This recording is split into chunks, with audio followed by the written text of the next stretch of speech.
শুরু হবে কয়েকদিনের পরেই, কারণ আগেই কিন্তু এই ভঙ্গে এসেছেন প্রতিরক্ষা মন্ত্রী। একেবারেই রাকিবুল, সঙ্গে থাকো। ইতিমধ্যেই জনসভায় পৌঁছেছেন রাজনাথ সিং, সরাসরি নজর রাখবেন। District president Bharatiya Janata Party mister Soumen Mandal, candidate from this parliamentary constituency Gauri Shankar Ghosh, and the candidate from assembly constituency Shri Bhaskar Sarkar, state vice president Sumit Das, Ram Pada Das, zonal convener and Gautam Pal, Lok Sabha incharge. यहां मौजूद मेरे सभी सम्मानित बहनों एवं भाइयों, आप हिंदी समझेंगे ना? कोई प्रॉब्लम नहीं। बहुत खुशी हुई आप सबसे मिलके। सबसे पहले मुर्शिदाबाद बसीडेर अमर नमस्कार जानई।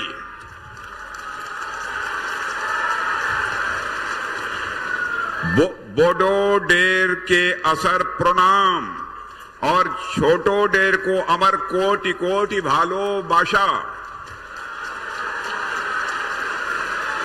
माई बंगला इज करेक्ट। मेरे बहनों भाइयों,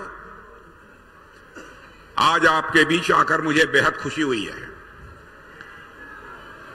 वेस्ट बंगाल की धरती को मैं जानता हूं। यह वेस्ट बंगाल की धरती भारत के सांस्कृतिक पुनर्जागरण का एक बहुत बड़ा केंद्र है। वंदे मातरम और जनगण मन राष्ट्रगान और राष्ट्रगीत जो भारत के संसद के अंदर गाया जाता है, उसको देने का काम किसी ने किया था तो बंकिम चंद्र चटर्जी जी और रविंद्रनाथ टैगोर ने ही दिया था, जो इसी बंगाल की धरती से पैदा हुए थे और बंगाल की मां की कोख से पैदा हुए थे। यह ऐसी धरती है। और बहनों भाइयों, आप सभी जानते हैं कि बंगाल का बहुत ही एक शानदार इतिहास है। इसका अतीत बहुत ही गौरवशाली है। बंगाल का सारा देश यह जानते हैं।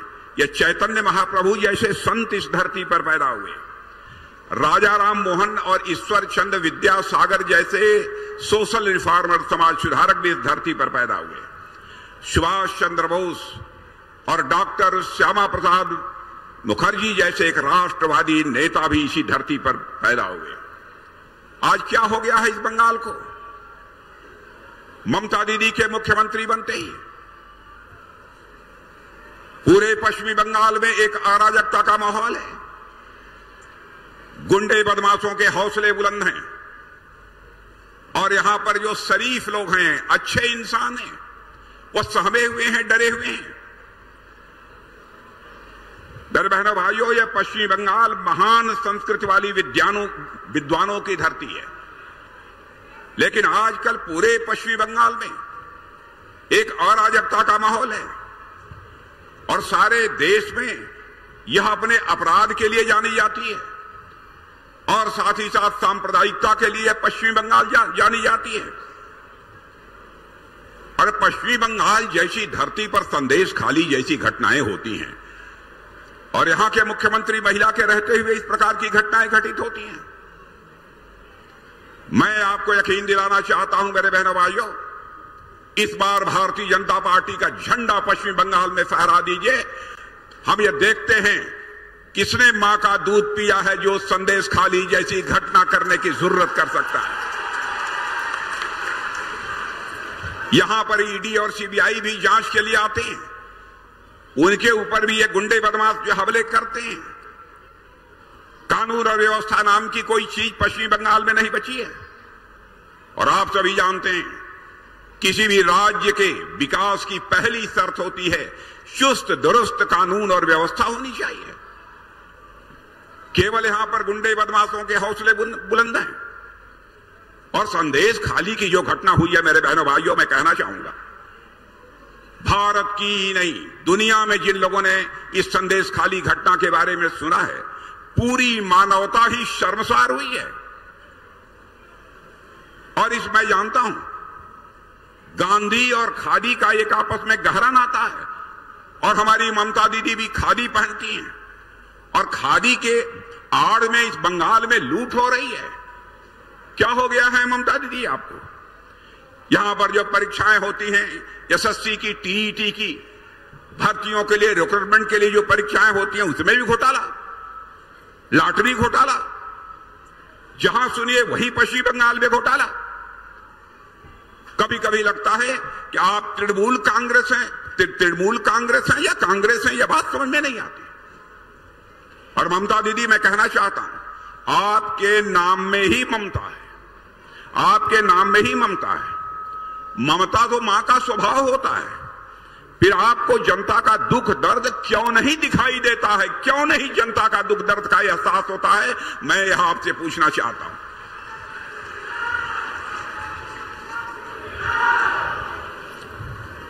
और मैं ममता जी पूछना चाहता हूं, कहां चली गई आपके दिल की ममता? कहां खो गई है? अब आप केवल नाम की ही ममता हैं, स्वभाव और व्यवहार में आपकी ममता, मैं मानता हूं, पूरी तरह से नष्ट हो चुकी है। हमारे प्रधानमंत्री मोदी जी ने बहुत सारी गरीब कल्याण की योजनाएं इस पश्चिम बंगाल में प्रारंभ की, गरीब कल्याण अन्न योजना प्रारंभ की। नहीं होनी चाहिए राजनीति, यदि होनी चाहिए तो इंसाफ और इंसानियत की राजनीति होनी चाहिए। ममता दी, ईद मनाने के लिए दूसरे देशों से अथवा यहां से जो दूसरे शहरों में भारत में काम करते थे हमारे मुस्लिम भाई, जो यहां पर प्रवासी मजदूर थे, वो लोग जो यहां पर आए हैं, उनसे ये कह रही हैं, आप लोग आए हैं पश्चिम बंगाल में, अपना काम छोड़कर छुट्टी लेकर आए हैं यहां पर ईद मनाने के लिए, तो बिना वोट दिए आप लोग वापस मत जाइए, नहीं तो आप लोगों की नागरिकता ही समाप्त कर दी जाएगी। इस तरीके से मुस्लिम समाज इस समाज को भी गुमराह करने की कोशिश कर रही है। अजीबोगरीब स्थिति इन्होंने पैदा कर रखी है। मुर्शिदाबाद में हम लोगों ने अखबारों में पढ़ा कि यहां पर रामनवमी शोभा यात्रा पर भी पथराव हुआ था, बमबाजी हुई थी और लगभग 20 से अधिक लोग घायल हुए थे।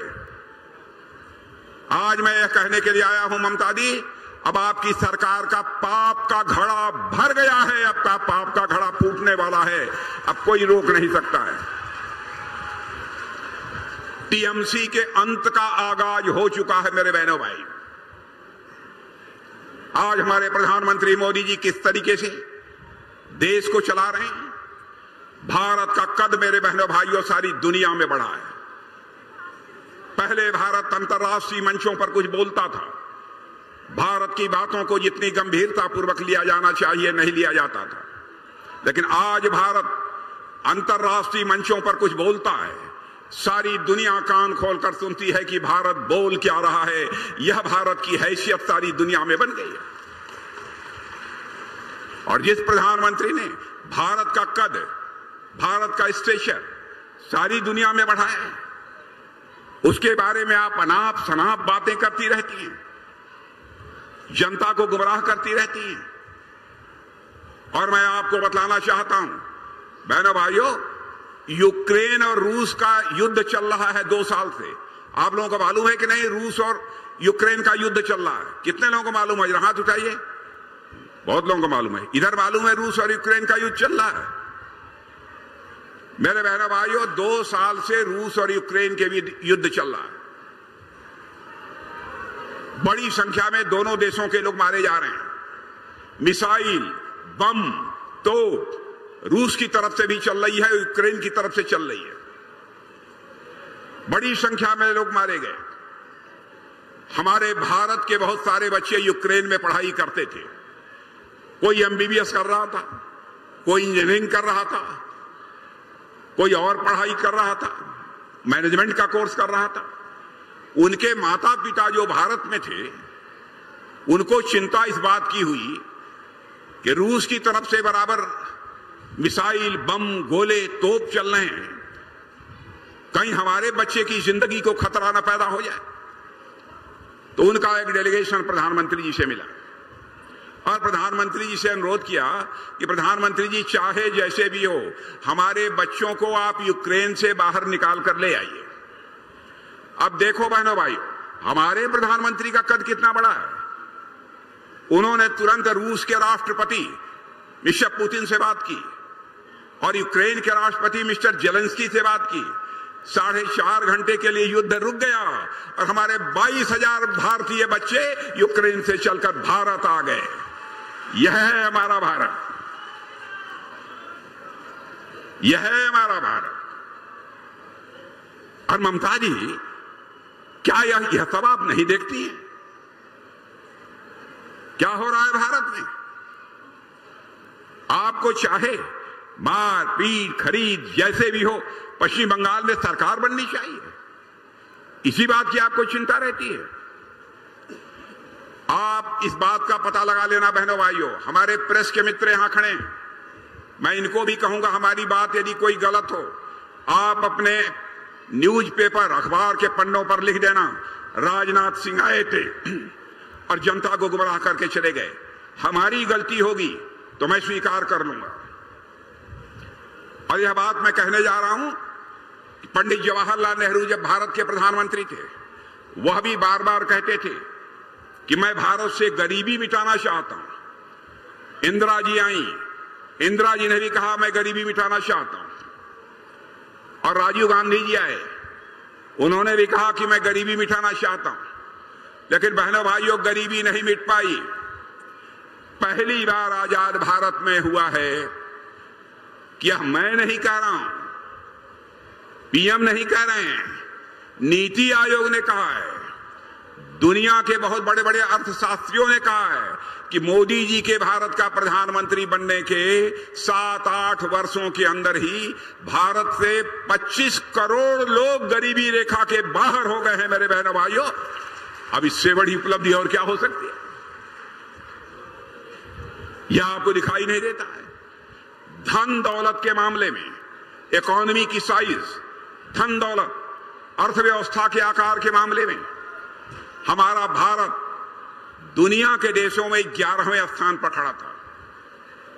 आपको जानकर खुशी होगी, मोदी जी के प्रधानमंत्री बनने के बाद सारी दुनिया में हमारा भारत जो 11वें स्थान पर खड़ा था, इकोनॉमी की साइज यानी धन दौलत के आकार के मामले में, वह भारत 7-8 वर्षों में ही 11वें स्थान से जंप लेकर आज दुनिया के 5वां स्थान प्राप्त कर चुका है हमारा भारत।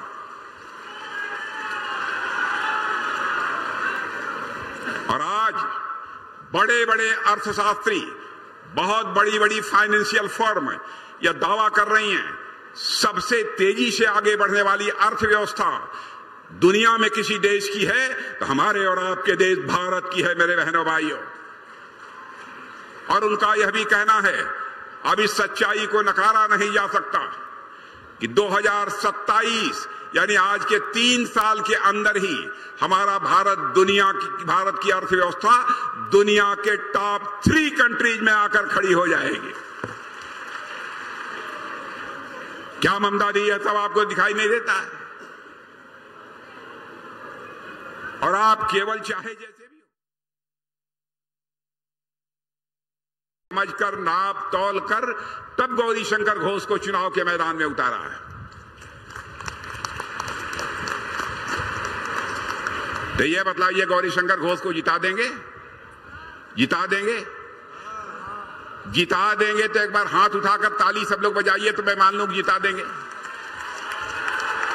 सब लोग हाथ ऊपर करके ताली बजाइए, हाथ ऊपर करके। वाह! और हमारे विधानसभा के कैंडिडेट भास्कर सरकार, आपने देखा भास्कर सरकार को? जानते हैं भास्कर सरकार को? तो भास्कर सरकार को भी इस बार विधानसभा के चुनाव में भारी मतों से जिता दीजिए।